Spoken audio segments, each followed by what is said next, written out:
Hi everyone, welcome back to my channel PYQ decode. तो आज के इस वीडियो में 42nd बीपीएससी पीटी के जनरल मेंटल एबिलिटी के इंपॉर्टेंट पीवाईक्यूज देखेंगे और हर एक क्वेश्चन को आसान तरीके से समझेंगे।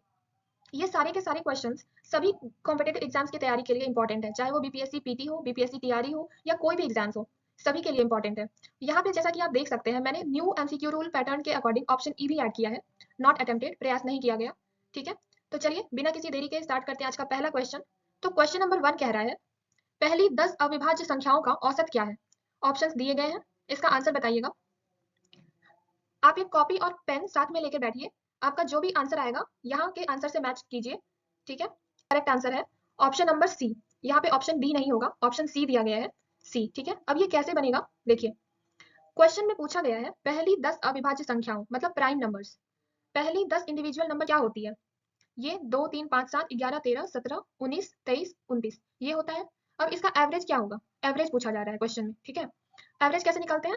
टोटल कर देते हैं और उससे डिवाइड कर देते हैं जितने नंबर हैं। ठीक है, इसका टोटल क्या है, इन सबको ऐड कीजिएगा तो टोटल आएगा 129 और डिवाइड करके आपका एवरेज आ जाएगा 129 बाई 10 12.9। ठीक है, तो option C is the correct answer.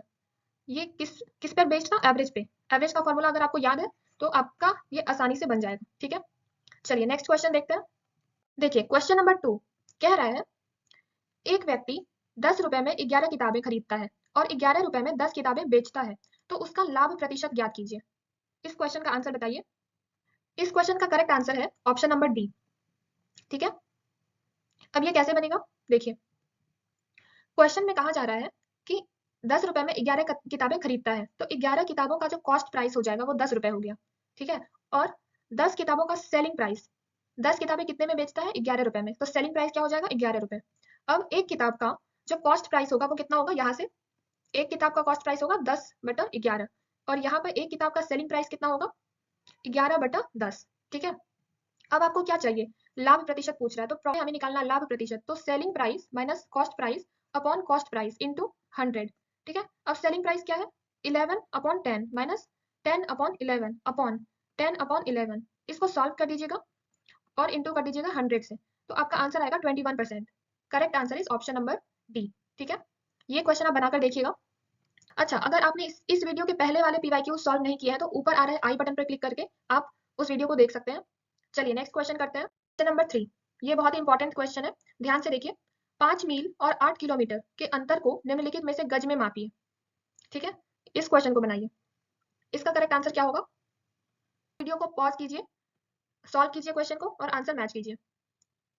इस क्वेश्चन का करेक्ट आंसर है ऑप्शन नंबर ए। अब ये कैसे बनेगा देखिए।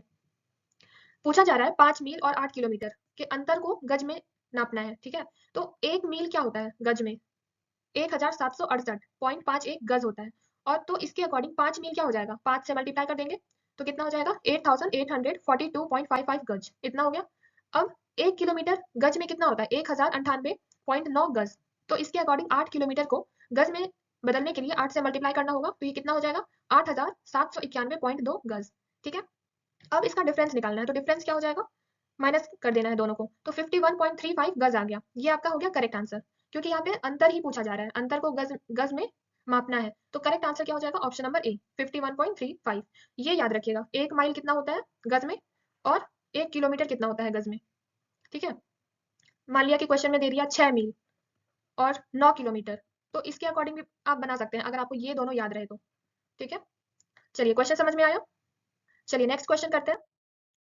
नंबर 4, यहाँ पे कहा जा रहा है, यदि x cube minus a square x plus x plus 2 का एक गुणनखंड एक्स माइनस ए है, तो ए का मान क्या है? ये क्वेश्चन बनाइए, इसका आंसर बताइए क्या होगा। इस क्वेश्चन का करेक्ट आंसर होगा ऑप्शन नंबर सी। अब ये कैसे बनेगा? अगर आपका सी आया है तो बिल्कुल सही है, देखते हैं ये कैसे बनेगा। देखिए यहाँ पे क्या है, जो पॉलिनोमियल दिया गया है वो क्या दिया गया है? X cube minus a square x plus 2। ठीक है, अब इसका x माइनस ए एक फैक्टर है, एक गुणनखंड है, तो x माइनस ए हो जाएगा 0 इज इक्वल टू 0 हो जाएगा, तो यहाँ से x इज इक्वल टू ए हो जाएगा। अब क्या करना है आपको कि ए क्यूब माइनस यहाँ पर x की जगह पर a बैठा देना है। ठीक है, ये क्या हो जाएगा? A cube minus a cube plus a plus 2 is equal to 0। ये दोनों तो कट गया, अब यहाँ से बचा a is equal to -2 plus 2 right side चला गया तो -2, a इज इक्वल टू -2। ठीक है, करेक्ट आंसर क्या हो जाएगा? Option number C. समझ में आ रहा है? बिल्कुल आसान क्वेश्चन है और ऐसे ही क्वेश्चन एग्जाम्स में आएंगे। चलिए नेक्स्ट क्वेश्चन देखते हैं। क्वेश्चन नंबर 5 क्या है?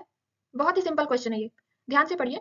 यदि ए और बी ऐसे समुच्चय हैं कि ए यूनियन बी में 18 सदस्य हैं, ए में 8 सदस्य हैं और बी में 15 सदस्य हैं, तो ए इंटरसेक्शन बी में सदस्यों की संख्या ज्ञात कीजिए। इसका आंसर बताइए, आपका आंसर क्या आ रहा है? देखिए इसका जो करेक्ट आंसर है ऑप्शन नंबर बी। ये कैसे बनेगा? देखिए इसका एक फॉर्मूला है, इस फॉर्मूले को ध्यान में रखिएगा, ठीक है। n of a union b is equal to n of a plus n of b minus n of a intersection b। इस फॉर्मूला को ध्यान में रखिएगा और इससे सारे ही क्वेश्चन बन जाएंगे। क्योंकि कभी कभी क्वेश्चन में, इस क्वेश्चन में तो ये पूछा जा रहा है इंटरसेक्शन वाला, कभी कभी क्वेश्चन में ये भी पूछ सकता है, ठीक है। अब इस क्वेश्चन के अकॉर्डिंग क्या दिया गया है? ए यूनियन बी 18 दिया गया है, ए 8 दिया गया है, बी 15 दिया गया है, तो इंटरसेक्शन पूछा जा रहा है ये वाला। तो इसका आंसर क्या हो जाएगा? देखिए N of A intersection B 23 minus 18, ये दोनों 8 प्लस 15 23 हो गया और 18 माइनस हो गया, ठीक है। ये हो गया 5। तो करेक्ट आंसर क्या हो जाएगा? Option number B. समझ में आया कितना इजी क्वेश्चन था ये, है ना? देखिए चलिए नेक्स्ट क्वेश्चन करते हैं। क्वेश्चन नंबर 6, इस क्वेश्चन को ध्यान से देखिएगा। 70 और 100 के बीच जुड़वा अभाज्य संख्या ट्विन प्राइम नंबर्स के कितने युग्म हैं? इस क्वेश्चन को पहले समझिए, क्या पूछा जा रहा है? 70 और 100 के बीच, इसके बीच यहाँ पर जुड़वा अभाज्य संख्या मतलब ट्विन प्राइम नंबर्स के कितने युग्म हैं, कितने पेयर हैं। पेयर क्या होता है? दो मिलाकर के एक पेयर कहलाता है। ये हमें कैलकुलेट करना है। ये क्वेश्चन समझ में आ रहा है? इस क्वेश्चन का आंसर बताइए। देखिए इसका जो करेक्ट आंसर है ऑप्शन नंबर ए, जैसा कि आप देख रहे हैं, ठीक है। अब ये कैसे बनेगा? देखिए यहाँ पे देखिए 70 और 100 के बीच ऑल प्राइम नंबर्स क्या क्या है? 70 और 100 के बीच तो 71 है, 73 है, 79 है, 83 है, 89 है और 97 है, ठीक है। ये 6 नंबर जो है वो प्राइम नंबर है। अब हमें क्या पूछा जा रहा है कि ट्विन प्राइम नंबर। सबसे पहले ये ध्यान दीजिए कि ट्विन प्राइम नंबर होता क्या है, ठीक है। तो ट्विन प्राइम नंबर क्या होता है? देखिए ट्विन प्राइम नंबर होने के दो कंडीशन है। पहला कंडीशन ये है और साथ ही दोनों का जो डिफरेंस है वो 2 होना चाहिए, ठीक है। अब यहाँ पे देखिए 71 और 73 दोनों प्राइम नंबर है, पहला कंडीशन फुलफिल हो रहा है और जो दूसरा कंडीशन है वो भी फुलफिल हो रहा है क्योंकि 73 और 71 का जो डिफरेंस है वो 2 है, तो ये तो हो रहा है। अब बाकी का चेक कीजिए। अब ये दोनों भी प्राइम नंबर है, ये दोनों, लेकिन इनका जो डिफरेंस है वो 6 आ रहा है, ठीक है। यहाँ पे 2 नहीं है, ये मल्टीपल ऑफ 2 है, लेकिन इसलिए ये नहीं होगा। मल्टीपल ऑफ 2 नहीं होना चाहिए, डिफरेंस 2 होना चाहिए। तो यहाँ पे सिर्फ एक ही ऐसा पेयर है जो इस कंडीशन को फुलफिल कर रहा है। तो हमारा करेक्ट आंसर क्या हो जाएगा? ऑप्शन नंबर 1, ठीक है। ए 71 और 73 ये एक पेयर है। समझ में आया? चलिए नेक्स्ट क्वेश्चन। क्वेश्चन नंबर 7, यहाँ पे क्या कहा जा रहा है? श्रृंखला 1 5 13 29 61 में छठी संख्या ज्ञात कीजिए। मिसिंग नंबर का क्वेश्चन है। इस क्वेश्चन का आंसर बताइए। इस क्वेश्चन का करेक्ट आंसर है ऑप्शन नंबर डी। ये कैसे बनेगा? देखिए सीरीज में क्या दिया गया है? 1 5 13 29 61, तो डिफरेंस है यहाँ पे 4 8 16 32। किसका डिफरेंस है? 1 और 5, 1 और 5 के बीच का 4 है, 5 और 13 के बीच का 18 है, 13 और 29 के बीच का 16 है और 61 और 29 के बीच का 32 है, ठीक है। तो ये मल्टीपल में हो रहा है, 4 8 फिर 16 फिर 32। अब इसका जो मल्टीपल होगा कितना होगा? 64 होगा। तो अगला जो डिफरेंस होगा वो 64 होगा। तो अगली संख्या क्या होगी? अगली संख्या होगी 61 प्लस 64 125, ठीक है। समझ में आया? तो ये हो जाएगा 125। Option number D is the correct answer, ठीक है। चलिए नेक्स्ट क्वेश्चन करते हैं। क्वेश्चन नंबर 8, यहाँ पे कहा जा रहा है, ध्यान से पढ़िएगा क्वेश्चन को। यदि किसी त्रिभुज की भुजाएं 11 मीटर 60 मीटर और 61 मीटर है, त्रिभुज की भुजाएं अलग अलग है 11 60 और 61, ठीक है। तो सबसे बड़ी भुजा के सापेक्ष त्रिभुज की ऊंचाई ज्ञात कीजिए। इस क्वेश्चन का आंसर बताइए। आप वीडियो को पॉज कीजिए, सॉल्यूशन निकालिए और मैच कीजिए आंसर को। इस क्वेश्चन का करेक्ट आंसर है ऑप्शन नंबर सी। अगर आपका ऑप्शन सी आया तो बिल्कुल सही है। अब ये कैसे बनेगा? देखिए यहाँ पे जो भुजाएं हैं 11 60 और 61 दी हुई है, ठीक है। एक त्रिभुज बनाते हैं। सबसे पहले एक बेस बना लेते हैं, फिर मान लीजिए ये ऐसा एक त्रिभुज दिया गया है 61 मीटर सबसे बड़ी भुजा है, मान लीजिए ये 11 मीटर है और ये 60 मीटर है, ठीक है। अब यहाँ पे देखिए ये जो एक एंगल होगा ये 90 डिग्री का बनेगा, 90 डिग्री का, ठीक है। क्वेश्चन में यही पूछा जा रहा है, तो सबसे बड़ी भुजा के सापेक्ष त्रिभुज की ऊंचाई ज्ञात कीजिए। सबसे बड़ी भुजा कौन सी है? ये वाली है, ये वाली। अब इसके सापेक्ष जो त्रिभुज की ऊंचाई है वो ये होगी ना, ये होंगे। तो यहाँ पे भुजाएं देखिए, अगर आप 11 का स्क्वायर कीजिएगा और 60 का स्क्वायर कीजिएगा तो ये 61 का स्क्वायर होगा। तो इससे पता चलता है कि ये एक समकोण त्रिभुज है, ठीक है, राइट एंगल है। अब क्या करना है? देखिए एरिया निकालना है, ठीक है। तो एरिया निकालने का जो फॉर्मूला होता है वो क्या होता है? हाफ आधार और ऊंचाई, हाफ इंटू आधार बेस इंटू ऊंचाई, ठीक है। एरिया कितना होगा, 11 और 60, ठीक है। तो 2 3 से कटेगा, अब ये 330 हो जाएगा। तो ये हो जाएगा एरिया मीटर स्क्वायर। अब आपको हाइट निकालना है 61 को बेस मानकर। तो हाइट क्या हो जाएगा, 330 आधार गुना ऊंचाई। तो ऐसे निकालना है, 330 एरिया निकल गया। अब आधार को आपको मानना है 61, अब ऊंचाई h निकालना है। तो ये h क्या निकलेगा, 330 इंटू 2 अपॉन 61 ऐसे निकलेगा। तो इसको आप जब कैलकुलेट कीजिएगा तो 10.8 आएगा मीटर, ठीक है। करके देखिएगा, ऑप्शन नंबर सी करेक्ट हो जाएगा, ठीक है। क्वेश्चन नंबर 9 देखिए, क्वेश्चन पढ़िए, दो धनात्मक संख्याओं का अंतर 72 है और दूसरी संख्या को पहली संख्या से भाग देने पर भागफल 4 आता है, तो संख्याएं ज्ञात कीजिए। इस क्वेश्चन का आंसर बताइए, ठीक है। इस क्वेश्चन का करेक्ट आंसर होगा ऑप्शन नंबर बी। अब ये कैसे होगा, अगर आपका बी आया है तो बिल्कुल सही है। देखते हैं ये कैसे बनाएंगे। सबसे पहले तो दो संख्या मान लेते हैं, क्योंकि हमें संख्याएं ज्ञात करनी है। तो दो संख्या, पहली संख्या x मान लीजिए और दूसरी संख्या y मान लीजिए, ठीक है। अब क्या क्वेश्चन के अकॉर्डिंग जो कंडीशन दी गई है, क्या दिया गया है, दो धनात्मक संख्याओं का अंतर। तो x minus Y is equal to 72 दिया गया ये कंडीशन। और दूसरी संख्या को पहली संख्या से भाग देने पर, मतलब y को x से भाग देने पर जो भागफल आता है वो 4 आता है, ठीक है।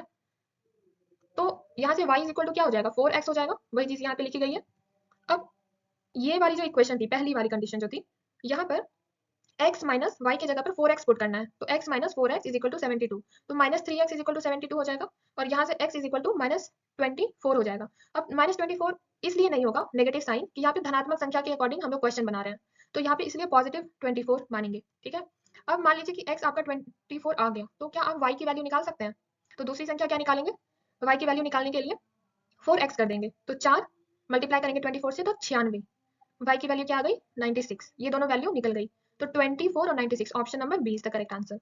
चलिए नेक्स्ट क्वेश्चन करते हैं, question number 10 and this is the last question of this video. Question पढ़िए, तांबे के एक ठोस गोले का व्यास 6 सेंटीमीटर है, ठीक है। मान लीजिए कि एक कोई ठोस गोला है, इसका जो व्यास है ये 6 सेंटीमीटर है। उसे समान रूप से पिघलाकर 0.2 सेंटीमीटर व्यास का तार बनाया गया। अब इस गोले को पिघलाया जाता है और एक तार बनाया जाता है। तार कुछ मान लीजिए ऐसा होता है, ठीक है। यहाँ पे दोनों सिरे पर एक इस टाइप का गोल सा मान लीजिए ऐसा कुछ होता है। तो ये जो गोल है ना, इसका जो व्यास है ये क्या है, 0.2 सेंटीमीटर, ठीक है। तो तार की लंबाई पूछा जा रहा है, ये कैसे निकालेंगे। इस क्वेश्चन का आंसर दीजिए, आपका आंसर क्या आ रहा है। इस क्वेश्चन का जो करेक्ट आंसर है वो होगा ऑप्शन नंबर ए। अब ये कैसे बनेगा, देखिए करना क्या है कि जो गोला है उसकी वॉल्यूम निकालनी है। अब जो गोला है उसका वॉल्यूम का फॉर्मूला क्या होता है, वॉल्यूम का फॉर्मूला होता है 4/3 पाई आर क्यूब, ठीक है। यही चीज यहाँ पे बनाया गया है कि 4/3 इंटू पाई आर। आर की वैल्यू 3 होगी, क्योंकि यहाँ पे व्यास जो है वो 6 है, तो इसका आधा क्या हो जाएगा, 3 आर क्यूब हो जाएगा। यहाँ पे 36 पाई हो गया, इसको आप कैलकुलेट कीजिएगा, आपका भी 36 पाई होगा इसका वॉल्यूम। अब क्या करना है, वाई का जो डायमीटर है वो 0.2 सेंटीमीटर है, तो जो रेडियस होगा वो 0.1 होगा, इसका आधा, ठीक है। तो अब वायर का वॉल्यूम निकालना है। वायर का वॉल्यूम कितना होता है, formula pi R square H. ये दोनों जो हो गया, इन दोनों का वॉल्यूम का फॉर्मूला हो गया। यहाँ से कैलकुलेट कीजिएगा तो आपका भी वैल्यू इतना ही होगा। अब इस गोले को पिघलाकर ये तार बनाया गया है, तो दोनों का जो वॉल्यूम होगा वो सेम होगा, इक्वल होगा, ठीक है। तो 36 pi is equal to pi R square H. यहाँ से एच की वैल्यू आएगी 3600 सेंटीमीटर। अब 3600 सेंटीमीटर को मीटर में बनाने के लिए 100 से डिवाइड कर दीजिए, तो 36 मीटर हो जाएगा लेंथ, क्योंकि ऑप्शन में मीटर में दिए गए हैं। तो option A 36 metre is the correct answer, ठीक है। तो यहाँ तक हमने पूरे 10 क्वेश्चन किए हैं। ये सारे क्वेश्चंस आप प्रैक्टिस जरूर कीजिएगा वापस से। अगर ये वीडियो आपको हेल्पफुल लगा हो तो इस वीडियो को लाइक कीजिए, शेयर कीजिए, कमेंट भी कीजिए और इस चैनल को सब्सक्राइब जरूर कीजिए, ताकि ऐसे वीडियोस आपको मिलते रहें।